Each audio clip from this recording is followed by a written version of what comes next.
Your parents bought a house on one income. You're splitting rent 3 ways and still checking your bank balance before ordering food. They retired at 60. You're not even sure retirement is a real thing anymore. And here's the strange part. You're not lazy, you're not reckless, and in raw numbers you might actually earn more than they did at your age.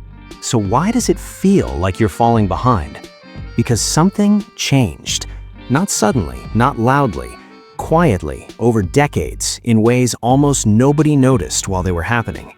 The rules changed, and the system that changed them is still running. Before we go further, we need to clear something up. This is not a generational blame story. Your parents didn't secretly design a harder world for you. Most of them didn't even realize what was happening either. This is a story about systems, economic systems, policy systems, compounding systems, the kind that takes 30 years to reveal their consequences and then arrive all at once on your rent statement. And right now, those consequences are everywhere.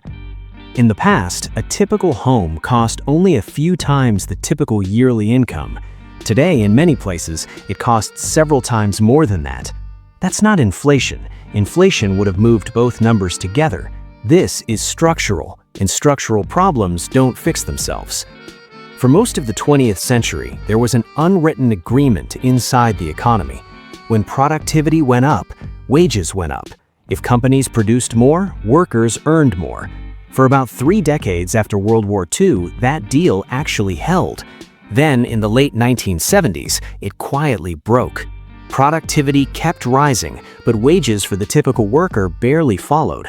The economy kept growing. Paychecks didn't. That missing growth didn't vanish. It shifted into profits, into capital, into the hands of people who already owned assets. Your parents entered the workforce when that deal was still alive. You entered after it had already been dismantled and reframed as normal. Imagine 2 lines on a chart. Productivity climbs like a rocket. Wages crawl like a tired animal. That gap is where a generation's financial stability disappeared. The real turning point came after 2008, when the global financial system nearly collapsed. To prevent a meltdown, central banks flooded the economy with cheap money. Interest rates dropped near zero. Trillions were injected into markets. The goal was growth.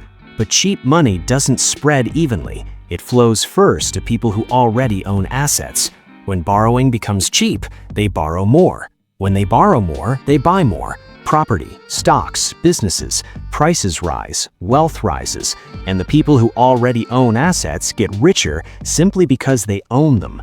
It's like watching an escalator move upward while you're stuck on the stairs. And here's something most people never hear. The average first-time homebuyer today is nearly a decade older than first-time buyers were in the 1980s, not because they're waiting longer, because they have to. The system wasn't broken, it was doing exactly what it was designed to do, reward ownership over effort. When earlier generations were young adults, they controlled a meaningful share of national wealth for their age group. When younger generations reached that same stage, their share was dramatically smaller. That difference isn't just a statistic, it's a structural shift in who gets to build wealth early. And early wealth matters because wealth compounds. The earlier you start, the faster it grows. The later you start, the steeper the climb becomes. Now add education costs. Decades ago, tuition was low enough that a summer job could cover it.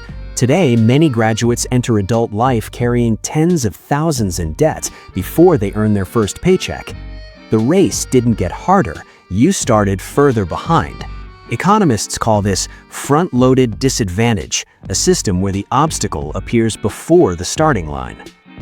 Eventually, someone will say the solution is simple.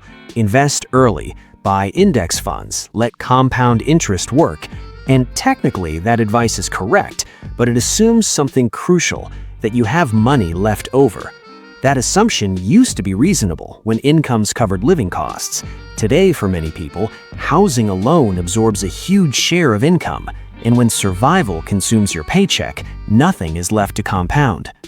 There's another irony hidden beneath financial headlines.